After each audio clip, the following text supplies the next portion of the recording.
Dos enfrentamientos de grupos criminales dejaron como saldo el fallecimiento de 10 personas, que involucra a guatemaltecos quienes ya fueron detenidos en el estado de Chiapas, en la frontera sur de México. Durante su conferencia matutina, el mandatario mexicano negó un reporte del Centro de Derechos Humanos Fray Bartolomé de las Casas, que afirmaba que hubo un total de 25 personas muertas en el poblado Niños Héroes del municipio de La Concordia, Chiapas, durante el enfrentamiento entre el crimen organizado con la Guardia Nacional. Dos enfrentamientos de dos grupos en Chiapas, y esa organización de derechos humanos habló, creo que de 25, que no es cierto. Pues deben de ser como 10 en dos grupos, no, 5 en una parte y otro día otros 5. Pero yo no sé de dónde sacaron. ¿Cuántos dijiste? Sí. Es que mienten. Además, agregó que producto de un operativo de la Guardia Nacional hubo 13 detenidos de origen guatemalteco, a quienes se les decomisaron 22 fusiles AK-47, 149 cargadores, 2 camionetas pick-up y una cantidad indeterminada de cartuchos. El mandatario reconoció que las autoridades han afrontado problemas en la frontera sur de México, donde hay una ola de violencia con comunidades desplazadas por el crimen organizado, por la disputa de los carteles del narcotráfico que buscan controlar el paso desde Centroamérica. Bueno, vamos a iniciar con este análisis y para esto vamos a mostrarles la siguiente información en pantalla. El crimen organizado transnacional genera una serie de problemas graves para la región y tiene un impacto en la seguridad de los países vecinos. Este tipo de redes criminales demandan la generación de planes conjuntos entre las autoridades regionales para delinear acciones y atender las causas que originan los fenómenos delictivos y también sus efectos. Entre otros, las redes de trata de personas, tráfico ilegal de armas, narcotráfico, pandillas y amenazas contra la seguridad de la información, incluida la ciberseguridad, amenazan día con día a nuestra región. La coordinación transnacional es clave en este tipo de delitos para poder combatir así a las estructuras. Iniciamos entonces, Fernando. Sabemos que hay desventajas que tienen nuestras fuerzas de seguridad en cuanto al combate de estas estructuras y uno de ellos es la inversión, ¿no? Porque obviamente esas estructuras generan millones de dólares, contabilizándolo así en cuanto a sus operaciones, y obviamente esa cifra les da la oportunidad de poder invertir en armamento, en inteligencia, de diversas maneras para seguir operando de esa forma transnacional, ¿no? Y por irse consolidando también se convierte en un enemigo bastante fuerte, no imposible, pero bastante fuerte. Y en este punto, por eso es importante también, ¿no?, la coordinación interinstitucional y también a nivel de países que se tenga para poder crear una fuerza bastante totalmente sólida para poder combatir y hacerle frente a estas estructuras que cada vez van ganando más terreno en los diferentes ilícitos a nivel regional. Definitivamente estás planteando cómo hoy se debe generar una comunicación y un apoyo entre países al 100%, Sandy, para que todas estas estructuras criminales puedan definitivamente tener un contrapeso en ese pleito permanente en materia de territorio, en materia de trata de personas, en materia del trasiego de armas y de drogas. Y si los países afectados por el hecho que brincan de un lugar a otro, para ellos las fronteras no existen, se pasan obviamente a un lugar para conseguir personal, conseguir normalmente hombres que estén dispuestos a engrosar sus filas, a cambio, por supuesto, de pagos que realmente superan por mucho cualquier salario que podamos pensar se pueda obtener en un país, sobre todo que tiene tanta pobreza como Guatemala. Entonces, las estructuras criminales, como tú bien lo planteas, al no tener el impedimento de acceso a capital, tienen cualquier cantidad de capital, pueden no solo ofrecer esos salarios que son muy atractivos para personas que no tienen trabajo, para personas que puedan más o menos manejar un arma y recibir una capacitación de un par de días para manejar un fusil, y ya les dan estos armamentos que normalmente son de uso exclusivo para las fuerzas militares. Entonces nos damos cuenta que, como tú bien lo planteas, estas estructuras cada vez están teniendo mucho más poderío, tienen mucho más espacio no solo a nivel de los territorios en donde se están enfrentando, sino la cantidad de personas que puedan provenir de cualquier país vecino en cuanto a Centroamérica para engrosar las filas en México y convertirse en parte de estas estructuras que hoy por hoy generan este caos que realmente complica la situación no solo a nivel de México, sino también en Guatemala.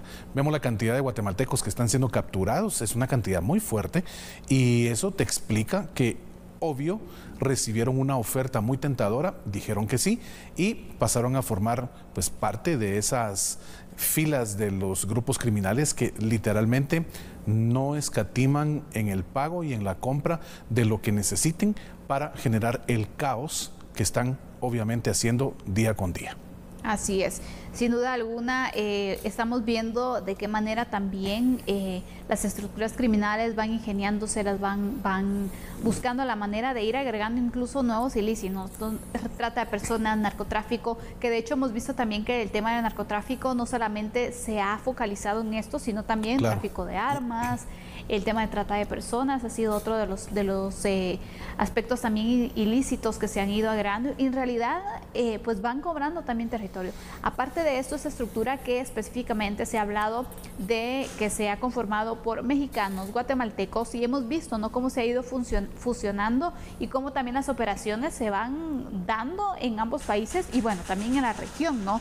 Convirtiéndose en estructuras bastante fuertes y que cada vez también los riesgos que van enfrentando los países son mayores, Fernando. ¿Qué hacer entonces para poder enfrentar esta amenaza con el crimen transnacional? Bueno, definitivamente una de las respuestas y por supuesto algo que se debe trabajar todos los días es el esquema de la generación de planes conjuntos entre las autoridades de las carteras del interior de los países que necesitan de verdad imponer el Estado de Derecho ante estos grupos que literalmente lo que dicen todos los días es a mí la ley literalmente me hace los mandados.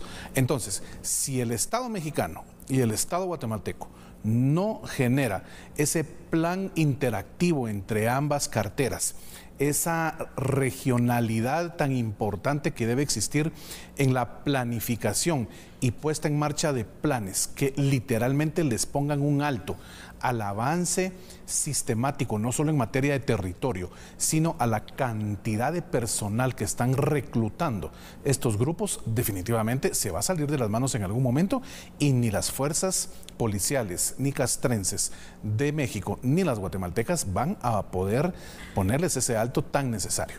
La afectación que se genera en tema de seguridad, de armas, de ciberseguridad, cómo las regiones se ven afectadas porque literalmente llegan y estos grupos implantan su ley. No hay ningún tipo de aplicación de la norma jurídica que pueda prevalecer en el Estado mexicano o en el Estado guatemalteco, es decir, las leyes nacionales de cada país, sino que estos grupos se rigen por su ley, que ellos son los que la han creado.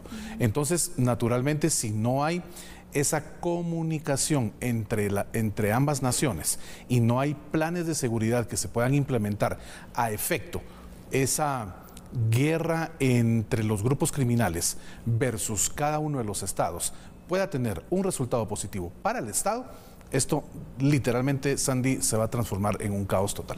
Definitivamente. A nivel legal, ¿se puede hacer algo para ir fortaleciendo también? Porque sabemos que el crimen transnacional, bueno, ha ido existiendo con los años, pero que cada vez también se va fortaleciendo más y hemos visto incluso sus formas de operar, la forma en la que también van ampliando también las situaciones ilícitas a las que se dedican, como lo hemos hablado, pero ¿de qué forma también se puede reforzar? El tema de seguridad es importante, la inversión también en las fuerzas de seguridad, la coordinación, hemos apuntado estos puntos, pero a nivel legal hay algo para poder endurecer un poco más y también venir y coadyuvar en cuanto a estos objetivos y operativos que se puedan realizar.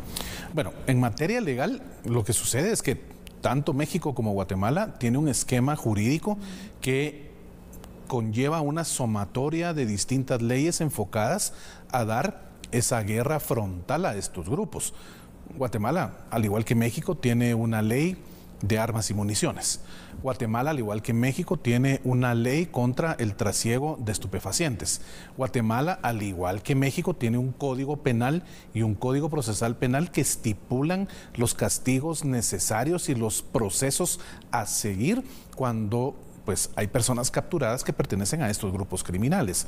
Tanto México como Guatemala tiene una estructura organizacional en materia de repúblicas que se garantiza a través de la existencia de 3 poderes del Estado. Claro. Y cuando en ambos países analizamos el poder judicial, nos encontramos con jueces, juezas, que realmente son gente con alta preparación, tratando obviamente desde las posibilidades del tiempo y de la cantidad que día a día pueden conocer cada proceso, y naturalmente los entes investigadores, Ministerio Público en ambos países, en donde pues el poderle poner sobre la mesa a esta judicatura a cargo de cada uno de los casos que se conocen las pruebas suficientes para poder determinar de qué manera se va reduciendo la cantidad de personal que tiene que obviamente pagar esa factura a cada uno de los estados, México y Guatemala, por su involucramiento en los temas de criminalidad que hoy por hoy es transnacional. Claro.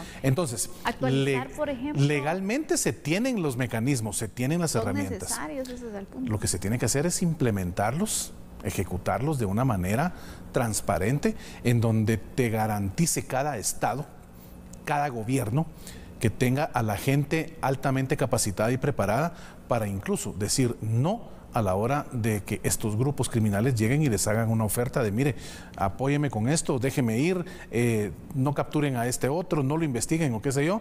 Aquí hay una maleta de dinero que los funcionarios a cargo de la implementación y aplicación de la ley puedan estar a la altura de decir no, y al contrario, le sumamos un delito más por haber tratado pues de generar algún tipo de corrupción ofreciéndole dinero a una autoridad, y entonces ahí es donde esto se puede solucionar. Legalmente se tienen las herramientas, por supuesto, se pueden hacer actualizaciones, claro. Lo importante es entender que si una ley que data desde hace 20, 25, 30 años pueda tener modificaciones porque hoy la modernidad ha ido cambiando la relación sociedad-personas de cada uno de los estados, México y Guatemala, pues naturalmente hay que actualizar esas leyes, por supuesto, pero ¿se tienen los instrumentos legales para actuar? Definitivamente que sí.